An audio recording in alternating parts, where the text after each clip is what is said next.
Hi everyone, my name is Megha Sharma. Welcome to my channel. And आज हम पढ़ने वाले हैं सीएसएस कॉम्बिनेटर्स के बारे में। तो क्या होता है आपका सीएसएस कॉम्बिनेटर्स? देखो, सीएसएस कॉम्बिनेटर्स मतलब कॉम्बिनेटर्स वर्ड से ही आपको कुछ पता चल जाना चाहिए कि हम लोग एक से ज़्यादा सेलेक्टर को ले सकते हैं।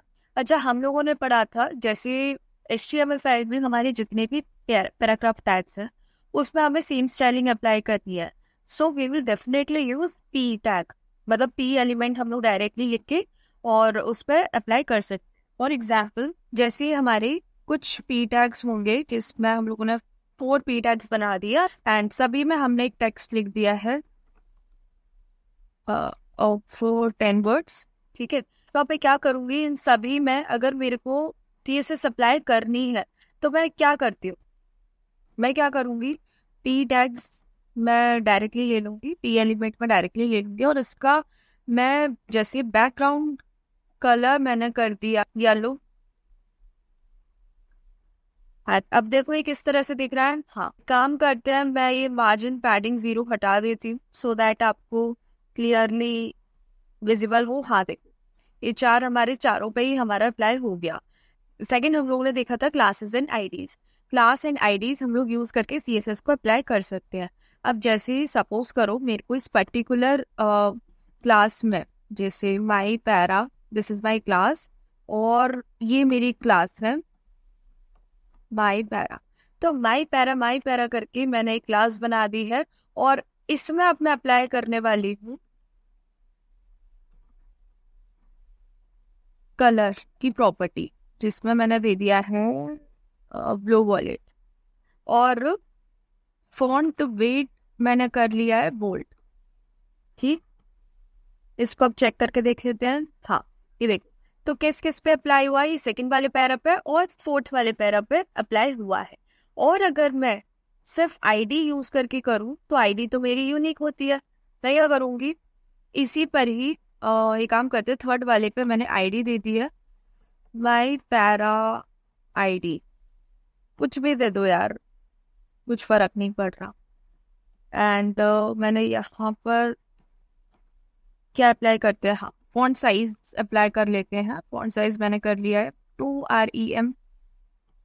REM हमारा एक यूनिट है, मैं आपको बताऊंगी इसके बारे में भी।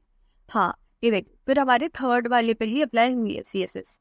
अब मैं क्या करूंगी, देखो कंडीशंस आ जाती है कभी कभी कि हमें एक साथ काफी सारे सेलेक्टर्स को सेलेक्ट करना होता है। मतलब कुछ आपकी कोई कंडीशन है और उस कंडीशन को फॉलो करते हुए आपको सेलेक्टर्स सेलेक्ट करने हैं, उन्हीं पे ही आपको सीएसएस अप्लाई करनी है। तो how will you do it, मतलब सोचो कि किस तरह से। अच्छा, सपोज करो मेरे पास एक डिव एलिमेंट है और इसकी सारी क्लासेस एंड आईडीज मैं हटा देती हूँ।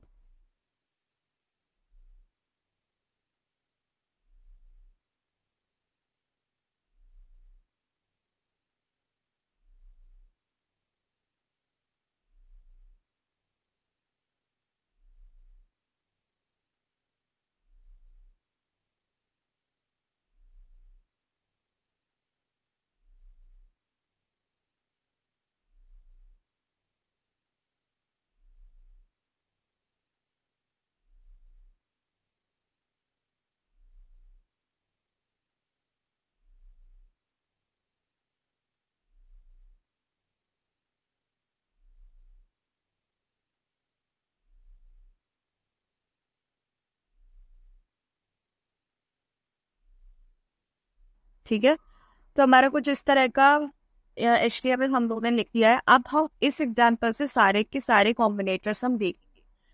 तो अब आपको ये पता है कि हम एलिमेंट को किस तरह से यूज कर सकते हैं, आईडी को किस तरह से यूज कर सकते हैं और क्लासेस को किस तरह से यूज कर सकते हैं। अब मैं सबसे पहले आपको बताती हूँ डिसेंडेंट सेलेक्टर। तो उस डिसेंडेंट सेलेक्टर का क्या मतलब है कि ये आपकी जो भी चाइल्ड एलिमेंट्स होंगे उनको पिक करेगा, बट नॉट चाइल्ड एलिमेंट्स, मतलब डिसेंडेंट एलिमेंट्स को पिक करेगा। अच्छा, सपोज करो ये जो डिव एलिमेंट है इसके अंदर की जो पैराग्राफ है, जितने भी पैराग्राफ है इररिस्पेक्टिव ऑफ क्या कहते हैं, कोई सा भी आपका अदर एलिमेंट आ रहा है, जैसे हम लोगों ने सेक्शन के अंदर भी हम लोग ने पैराग्राफ लिख लिया था। तो इररिस्पेक्टिव ऑफ दिस हम क्या करेंगे, हम डिव के सारे पैराग्राफ में एक स्टाइलिंग अपनी अप्लाई करने वाली है। तो वो किस तरह से करेंगे हम लोग, ये देख, मैंने डिव एलिमेंट लिखा और यहाँ पे मैंने पी लिख दिया और यहाँ पर मैं बैकग्राउंड अप्लाई कर देती हूँ येलो। तो अब देखना, हाँ ये देखो सारे के सारे पैराग्राफ में, देखो पैराग्राफ 1, 2 और इनसाइड सेक्शन वाले पैराग्राफ में भी अप्लाई हो गया है।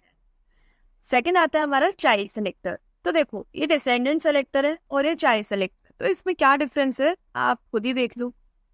चाइल्ड सेलेक्टर के लिए मेरे को ये साइन यूज करना पड़ेगा और इसका मतलब क्या है, देखो ये डिव के जितने भी पी एलिमेंट्स हैं, ठीक है, डिव के अंदर ये जो डिव एलिमेंट है इसके अंदर जितने भी पैराग्राफ है ये उनको पिक करेगा, but only the child paragraph, है ना, नॉट ग्रैंड चाइल्ड। ठीक है, तो क्या है कि ये सिर्फ इस वाले को para first, second and fourth को ही पिक करेगा, ये सारे के सारे पैराग्राफ को पिक नहीं करेगा, क्योंकि ये तो देखो सेक्शन के अंदर है, हम डायरेक्ट चाइल्ड को टारगेट कर रहे हैं यहाँ पर। ठीक है, तो अब जरा इसको भी देख लेते हैं। ये देख, फर्स्ट, सेकंड एंड फोर्थ वाले को इसने टारगेट कर दिया। अब हम लोग देखते हैं एडजेसेंट सिबलिंग सेलेक्टर। तो एडजेसेंट सिबलिंग सेलेक्टर के लिए सबसे पहले हमें साइन यूज करना पड़ेगा प्लस का, and let me tell you कि इसका मतलब क्या है। तो एडजेसेंट सिबलिंग सेलेक्टर का क्या मतलब है, that it will target the next element, next adjacent element of that particular element. मेरी बात जरा ध्यान से सुनना, ये देखो डिव, ठीक है, तो डिव का एडजेसेंट एलिमेंट कौन सा, एडजेसेंट मतलब बराबर वाला, तो बराबर वाला एलिमेंट कौन सा है, ये पैराग्राफ। ठीक है, तो ये अप्लाई करेगा सिर्फ और सिर्फ पैराग्राफ नंबर 5 पे। मैं क्या करूंगी, इसमें मैंने देखो प्लस का साइन लगा दिया, अब देखो इसने सिर्फ पैराग्राफ 5 पे ही हमारी CSS अप्लाई करी है। ठीक है, अब आप ये बोल सकते हैं कि देखो इसके एडजेसेंट तो ऊपर भी हो सकता है, इसके एडजेसेंट नीचे भी हो सकता है, बट अगर हम लोग एडजेसेंट सिबलिंग सेलेक्टर का यूज कर रहे हैं, उसका कॉम्बिनेटर हम लोग यूज कर रहे हैं, तो क्या होगा कि ये आपके नेक्स्ट एडजेसेंट एलिमेंट को टारगेट करेगा, नॉट प्रीवियस एडजेसेंट एलिमेंट। ठीक है, अगर आपको सारे के सारे एडजेसेंट एलिमेंट्स चाहिए तो उसके लिए आपको क्या करना पड़ेगा, उसके लिए आपको यूज करना पड़ेगा जनरल सिबलिंग सेलेक्टर। उसके लिए मेरे को ये वाला साइन यूज करना पड़ेगा। अब जनरल सिबलिंग सेलेक्टर में क्या है कि इसके जो भी सिबलिंग्स है, इसके डिव एलिमेंट के, ये देख, ये जितने भी इसके, देखो इसकी के लाइन में आ रहा है ना, तो ये डिव एलिमेंट के जितने भी सेलेक्टर्स हैं इन सभी पे ही अप्लाई कर देगा। ठीक है, और सिबलिंग्स क्या होता है, भाई भाई होते हैं ना, तो भाई बहन जो होते हैं, तो इसने क्या किया कि हाँ भाई मैं जनरल सिबलिंग सेलेक्टर का यूज कर रही हूँ, मतलब कॉम्बिनेटर्स में यूज कर रही हूँ, और यहाँ पर मैं चाह रही हूँ कि जितने भी नंबर ऑफ सिबलिंग्स है मेरे, उन सभी पे अप्लाई कर दूँ, उन सभी को लड्डू खिला दूँ। तो अब देख सभी पे अप्लाई हो गया। तो यही हमारे 4 कॉम्बिनेटर्स थे। होप आपको वीडियो ये पसंद आई होगी। पसंद आई हो तो do like this video, subscribe my channel.